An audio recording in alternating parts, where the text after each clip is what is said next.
Hey everyone, and welcome back to the channel. If you're into exploring, there are often places where you can't or wouldn't want to take your van, so being able to zip around town with ease is helpful. Well, today we're checking out the Engwe P20, an electric bike that's diminutive size and weight contrasts with its power, style and performance, making it ideal for van life. And being completely road legal in the UK and EU, there are no worries about fines or confiscation. So stick with us to find out more. Don't forget to check out our other videos on everything campervan and motorhome related, from solar to water, heating to gadgets, tyres to trips. If you like this video, please do hit the thumbs up, it really does help me to know what you like, and you can ask any questions or give feedback in the comments.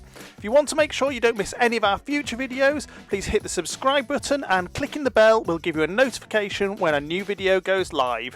Finally, if you do decide to hit the thumbs down, it would be great if you could also leave a comment so I'd know what you didn't like.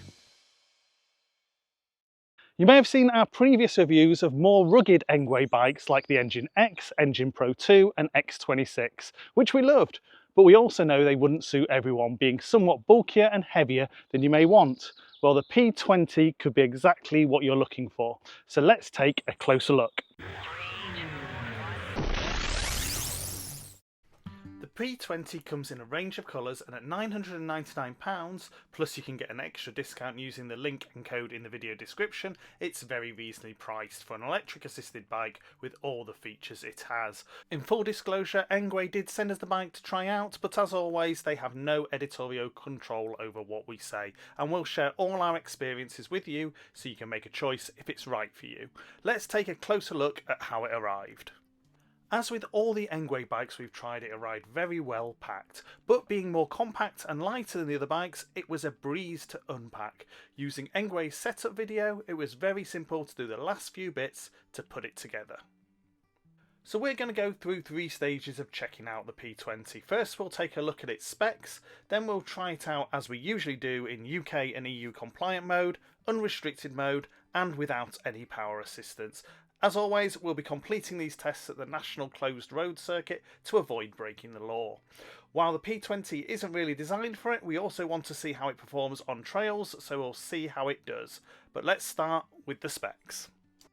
With a 250 watt motor to keep it fully UK and EU compliant, the P20 has 42 Newton meters of torque. Now, unlike lower quality bikes, this is controlled with a torque sensor rather than a cadence sensor, and the difference in smoothness that the power is applied is very noticeable, being the smoothest we have tried yet. It has a climbed range of 100 kilometers. Obviously this depends on the terrain and the weight of the rider, but in our experience of using it, we would say that is a reasonable estimate. Its ability to fold to a very small size makes it easy to store and transport, and doing that fold is simple and quick. We'll have a closer look around the bike in a minute, but we have to mention 2 key things. First, its weight. We'll check that out for real later, but at a quoted weight of 18.5 kilograms, it's likely to be able to be carried on most standard bike racks, unlike a lot of electric bikes. And especially if you plan to use it in the UK, the IP6 waterproof rating is something that not all electric bikes have.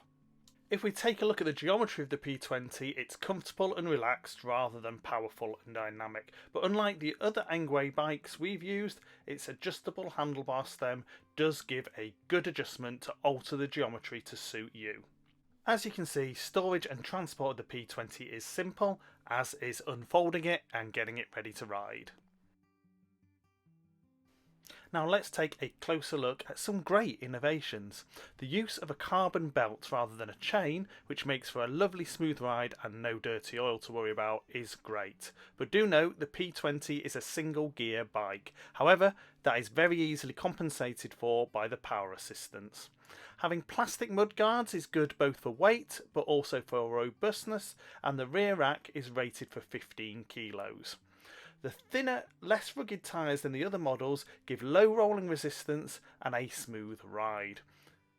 The front and rear hydraulic disc brakes are smooth and effective. Taking a closer look at the controls, which like the bike are diminutive and easy to use, you can set the level of power assistance between 1 and 3, and you can also switch on the integral front and rear lights. The P20 also has brake lights, and even indicators on the rear. Now, it would be nice to have an indicator or even beep on the controller when the indicators are on to remind and reassure you, as I found it easy to forget that you'd got them on or not be sure that they'd even come on. The throttle control, which arrives disabled for UK and EU compliance, is simple to use and can be enabled for off-road private land use. A simple but really useful feature is the magnetic clip on the bike that holds it together when folded. This makes it reassuringly compact and held together when you're carrying it around, but easy enough to open when you need to. While we've got it folded, let's check out the weight. First, with the battery on the bike, we can see it's pretty much exactly 20 kilos. Using the key that protects the battery from theft, it's a simple job to remove the battery, which is great for charging it, but also drops the weight of the bike to almost dead on 18 kilos. So now we've had a close look at it, let's get it out for a test ride. We're back here at the National Closed Road Circuit to put the P20 through its paces. And after our 3 laps with the different settings, we'll take a look at our average speeds and my heart rate to get an idea of the effort involved. For this first lap, we've got the bike in fully UK and EU compliant settings. That means the throttle is disabled and the power assistance will only help up until the bike reaches 25 kilometres or 15.5 miles per hour.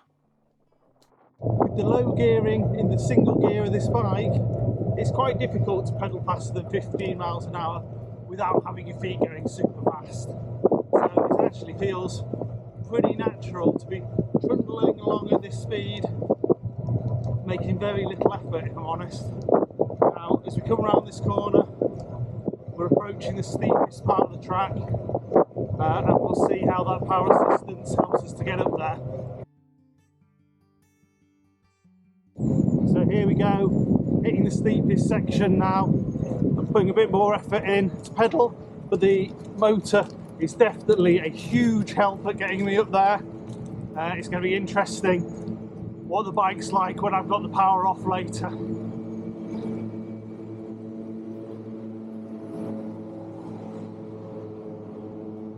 Back onto the flat now, and yeah, I'm just teetering over that 15.5 limit and the motor is cutting out. What I can notice with this bike is the motor is extremely smooth. I can hardly hear it. I can tell it's pushing me, but there's no noise whatsoever. That carbon belt instead of a chain also makes the pedalling action very smooth indeed. So I'm 19 miles an hour down here, so the motor's giving me no benefit whatsoever, but there we go, just dropped between 15, and I can feel the motor kick in to assist. So I've got to say, with the carbon belt, the very smooth motor, the thinner, smoother tyres of all the Engwe bikes, this is the most relaxing ride and the easiest. I am genuinely hardly putting any effort in at all to pedal, and it's still easily trundling me along at 15 miles an hour. I'm practically ghost pedaling, so pedaling just behind the motor.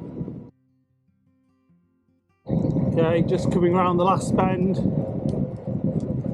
and coming into the finish on what has to be a really relaxing cycle lap.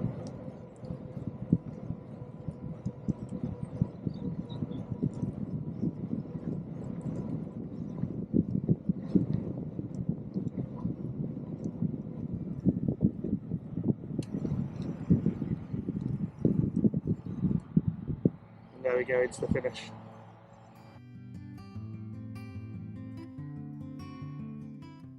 For this second lap, I've removed the speed limiter and enabled the throttle, remembering I can only do this legally as I'm on a closed road circuit.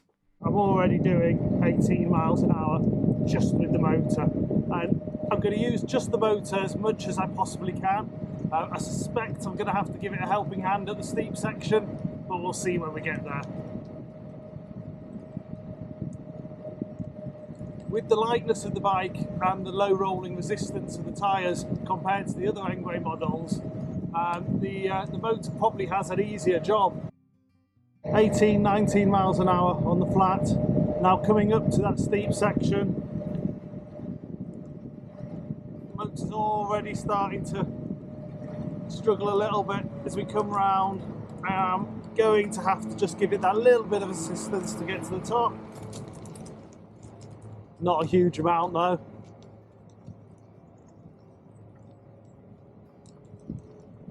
And then once I'm at the top, the motor can take over on its own again. Whilst nowhere near as rugged as the Engine series or the X26 that we've tried before, it is a very smooth ride. And the motor, whilst only 250 watts to keep it legal in the UK, it seems plenty to keep the bike going along. 19 miles an hour now.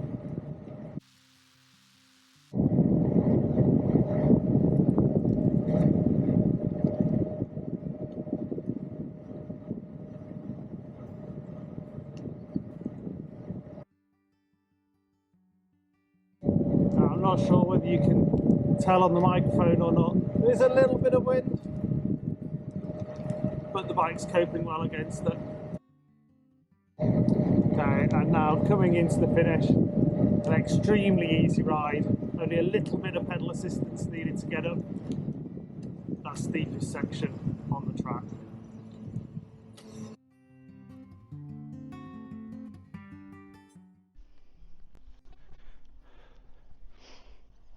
Okay, so on this final lap, we're in completely unpowered mode, so no power assistance at all, and just my legs getting us around the track. Now, the advantage of the lightweight and the smaller, smoother tyres compared to the other Engwe models that we've tried is an advantage. What could be quite a disadvantage is the single gear. Now, on the flat, it's not too bad. I would generally be in a higher gear than this to get some speed up, but for a smooth ride, you know, you can easily do 12 to 15 miles an hour, depending on the cadence of your pedaling. But as we come around here and onto the steeper part of the track, I'm almost certainly going to struggle getting up the hill. Going to be a fair effort if I can do it at all on this gear. Okay. Now obviously, compared to on power assistance earlier, that is significantly harder. That gear just isn't quite low enough for something as steep as that without the power assistance, and it really has drained me. Okay, but thankfully we've got the downhill now where I can recover a bit.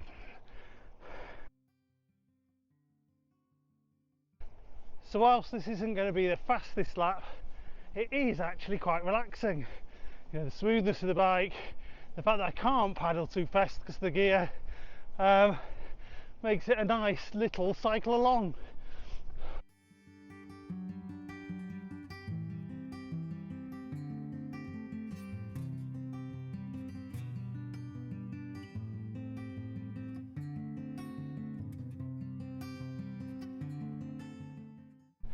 And coming into the finish, that wasn't too bad.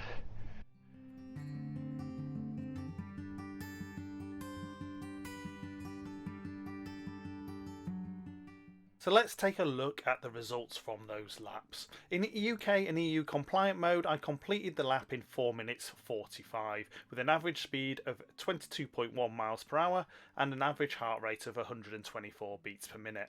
In unrestricted, my heart rate was a little lower at 118, the average speed 4 kilometers per hour higher, reducing the lap time to just under 4 minutes. With no power assistance, that lap time was almost 7 minutes and an average speed of 15.6 kilometers per hour and an average heart rate of 164 beats per minute. Now, with no suspension, less rugged wheels and tyres, the P20 is not going to be as capable off the road as the other Engwe bikes we've tried, but we still wanted to try it out on some gravel, mud and grass tracks, so let's see how it coped.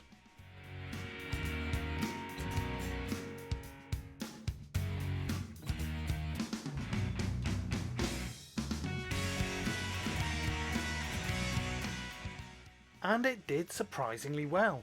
At no point did it feel out of its depth. Its lightness and agility in some places actually benefited. I wouldn't put it through some of the trails I have had the other bikes down, but for basic trails it coped well. So the Engwe P20, what do we think? Well, I have to say I was expecting to be disappointed compared to the rugged and pretty cool looking Engine Series and X26, but actually the P20 really impressed me. It showed up its stablemates in its smoothness, simplicity and elegance. Its low weight and compact folding design was very refreshing after the heavier, bulkier bikes, and I do think it's going to be a very popular motorhome and campervan bike. So much so that if you see us on our travels, you are more likely to see us with the P20 with us than with the other bikes, especially with it being UK and EU legal. If you're looking for a go anywhere bike, then the Engine or X series are a better choice simply due to their rugged design and suspension, but their bulk and weight will not suit many. You can check out reviews of these in the links in the video description, where you'll also find our product link to the P20 and our discount code, which we think makes it a great option to consider. Thanks for watching our video, and as always, if you have any questions or feedback, please pop them in the comments below. If you find the video useful, please like, share and consider subscribing.